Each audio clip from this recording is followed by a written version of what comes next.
Donc, bonjour. Alors, on est arrivé à la partie des viscosités. Donc, on avait dit que la viscosité, donc avant d'étudier un fluide, on doit connaître sa viscosité. Donc, il est défini par une grandeur qui caractérise le frottement interne du fluide. Il est défini aussi par la résistance d'un fluide à son écoulement. Donc, un fluide qui a une grande viscosité, donc il résiste à son écoulement. Par contre, un fluide qui a une faible viscosité, donc il ne résiste pas, donc forcément, à son écoulement.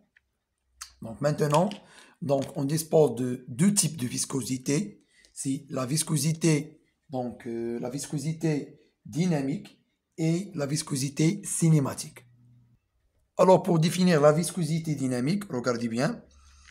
Donc, donc on va prendre deux plaques.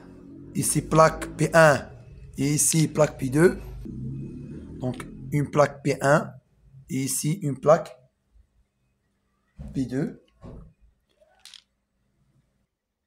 Alors ici, si vous voyez, donc la plaque P2 est fixe et la plaque P1 est animée par un mouvement de vitesse.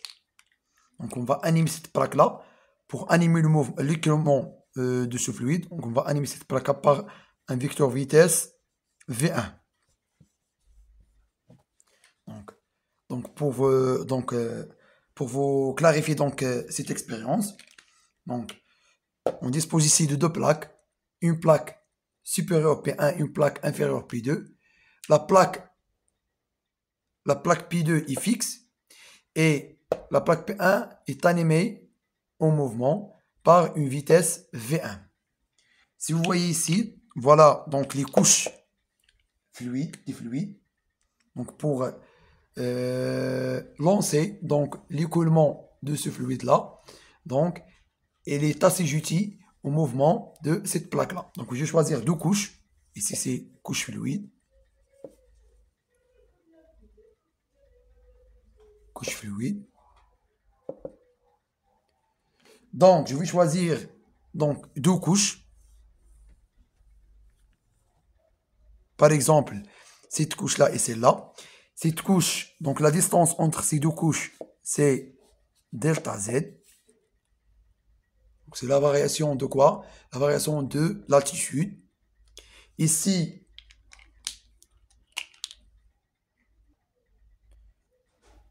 donc, ici, dans la première couche, donc cette couche-là, lorsque le mouvement, donc on va commencer donc le mouvement de la plaque P1, donc le fluide commence à s'écouler. Dans cette couche-là, donc il va s'écouler avec la vitesse V, mais c'est là avec un vecteur vitesse V plus delta V. Voilà. Alors lorsque donc le fluide se met au mouvement, c'est-à-dire il va commencer son écoulement, donc entre les deux couches, donc on aura une force qui apparaît, c'est la force du glissement. Donc voilà, si vous voyez donc les marqueurs, donc voilà la couche 1 et la couche 2. Donc lorsque le fluide commence à s'écouler, donc ici, on aura donc une force ici de glissement entre ces deux marqueurs, donc une force de glissement qui sera notée donc F, la force F. Donc la force de frottement entre les deux couches. Alors pour définir la viscosité dynamique, donc il est défini par, regardez bien, donc il est défini par donc le rapport, donc le coefficient de proportionnalité entre F, regardez bien, donc F, la force de glissement, égale à combien? Est égale à la viscosité dynamique mu fois S, la surface de contact entre les deux couches, fois delta V, la variation de vitesse, sur l'écart delta Z.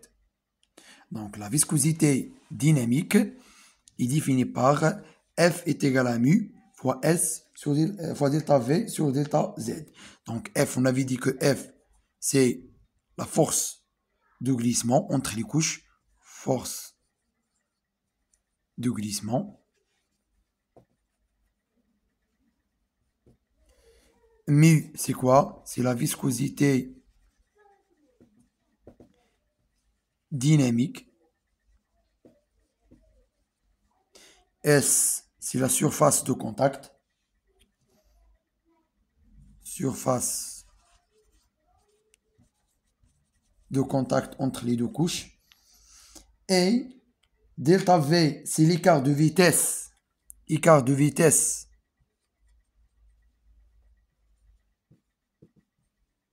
entre les deux couches. Et delta Z, c'est l'écart ou la distance entre les deux couches. Distance entre les deux couches. Voilà. Donc, en grosso modo, donc on avait dit que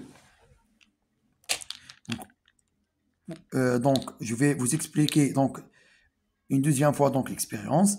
Donc, on dispose ici de deux plaquettes, une plaque P1 et une plaque P2. Cette plaque-là, il est fixe et c'est là, donc on va l'animer avec une vitesse V1 pour faciliter donc l'écoulement de ce fluide-là. Donc, on va choisir deux couches, cette couche-là et celle-là. Donc, lorsque ce fluide commence à s'écouler, donc cette première couche, elle va s'écouler avec une vitesse V, et cette deuxième avec une vitesse V plus un écart delta V. Donc, la vitesse d'animation donc des particules qui sont là, elle est très supérieure à celle-là. Donc, entre les deux couches, on aura une force F, c'est la force de glissement entre les deux couches.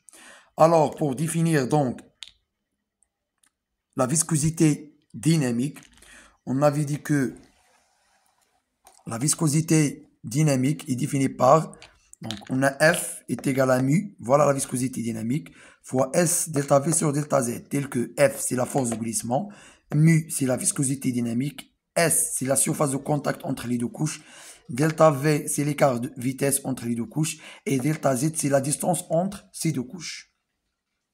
Voilà, donc maintenant, si on veut déterminer donc l'unité de la viscosité dynamique, donc en système international, donc son unité c'est le pascal fois seconde, mais formellement, donc dans les exercices, vous pouvez donc trouver que l'unité de la viscosité dynamique est le poids-œil PI, tel que le poids-œil PI, donc remarque, donc l'unité.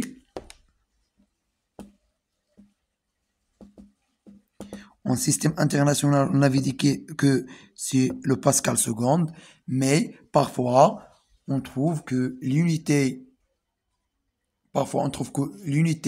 de la viscosité dynamique, c'est le PI, le poids-œil, qui est égal 1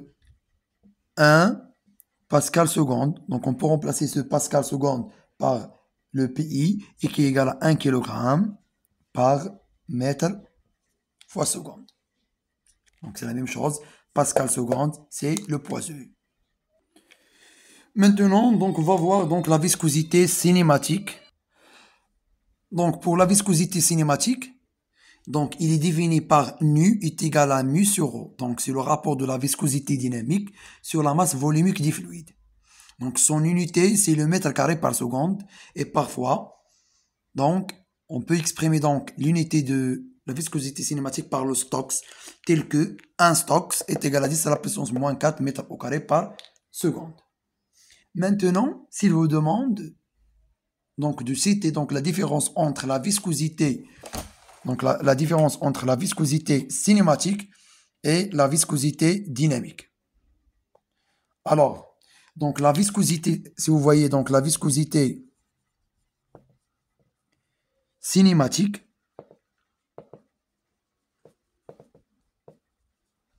donc la viscosité cinématique, donc il caractérise donc le temps d'écoulement. Caractérise donc le temps d'écoulement d'un liquide. Voilà. Donc on parle ici du liquide. Voilà. Donc la viscosité cinématique, il caractérise le temps d'écoulement d'un liquide. c'est-à-dire d'un fluide incompressible. Mais pour la viscosité, donc la viscosité dynamique,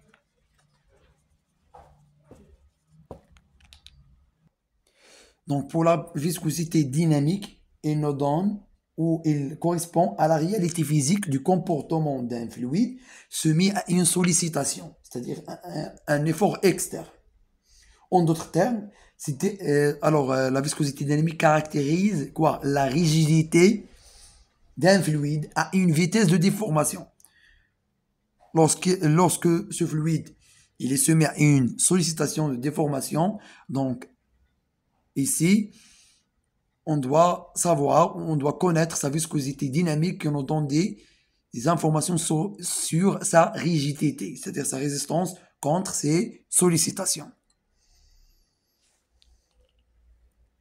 Alors, en guise de conclusion, donc les deux premières vidéos, donc on a défini donc un fluide, on a classé les 4 familles de fluides, donc les fluides compressibles, les fluides incompressibles, les fluides parfaits et les fluides réels.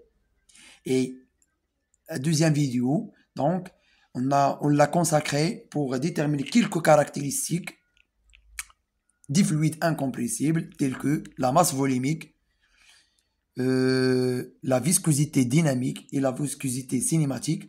Donc on a donné leurs relations pour qu'on puisse calculer ceci.